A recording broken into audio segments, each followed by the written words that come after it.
আর আমাকে যদি বলেন আমার চামড়া এখন গন্ডারের হয়ে গেছে, কে আমাকে নিয়ে সমালোচনা করলো এটা আই ডোন্ট কেয়ার। অনেক নায়িকাকেই আপনারা দেখবেন যে তারা চায় না একটু মা খালার ক্যারেক্টার করতে। রূপের রহস্য রহস্য রহস্য প্রেম ভালোবাসা। যদি আপনি একটা স্ট্যাটাস দিয়েছিলেন যে অভিনেত্রীদের কাজ অভিনয় করা, তাদের কাছে ফিতে কাটা না, কিন্তু আজকে আপনাকে দেখা যাচ্ছে শোরুম উদ্বোধনে এসেছে। আমার হাতে তো ছবি নাই, আমি তো এই মুহূর্তে ছবিতে কাজ করছি না।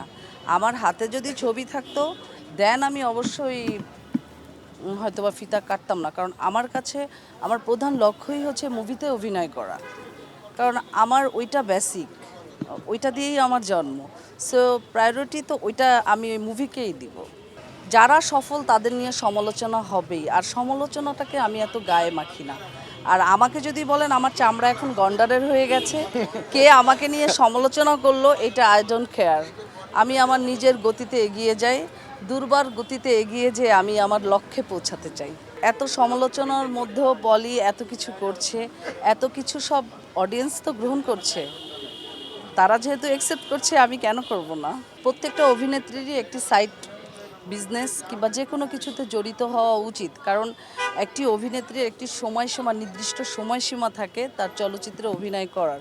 অনেক নায়িকাকেই আপনারা দেখবেন যে তারা চায় না একটু মা খালার ক্যারেক্টার করতে কিংবা ভাই ভাবির ক্যারেক্টার করতে।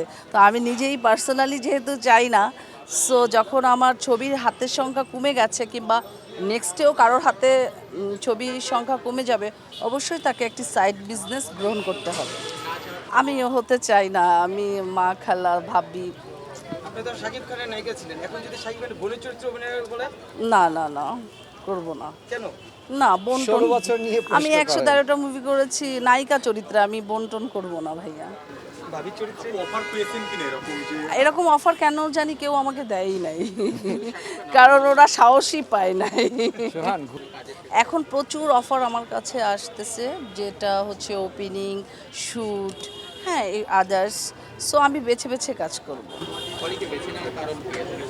আসলে আমার কোনো চাহিদা নাই, তাই আমার খাই খাই নাই, তাই আমার টাকার প্রতি, টাকা কামানোর প্রতি মায়া নাই, তাই আমি যেটা করছি সেটা আমি আমার টাইম পাস করছি। আমার ছোট্ট কিছু অবসর সময় আছে, সেই সময়টাতে আমি যা কিছু করছি সেটা আমার নিজের রিক্রিয়েশনের একটি খোরাক মাত্র। ফ্যাশনটা হচ্ছে মানে এটা কি বলবো, যে ফ্যাশনেবল তার এটা রক্ত থেকেই আসে। আমি আসলে ছোটোবেলা থেকেই অনেক ফ্যাশনেবল, আর সেটা আমি এই পর্যন্ত ধরে রেখেছি। রূপের রহস্য রহস্য রহস্য প্রেম ভালোবাসা আছে, কেউ না কেউ আছে যে প্রেমে পলি মশগুল এবং এত সুন্দর থাকে তার ভালোবাসার ছোঁয়ায়।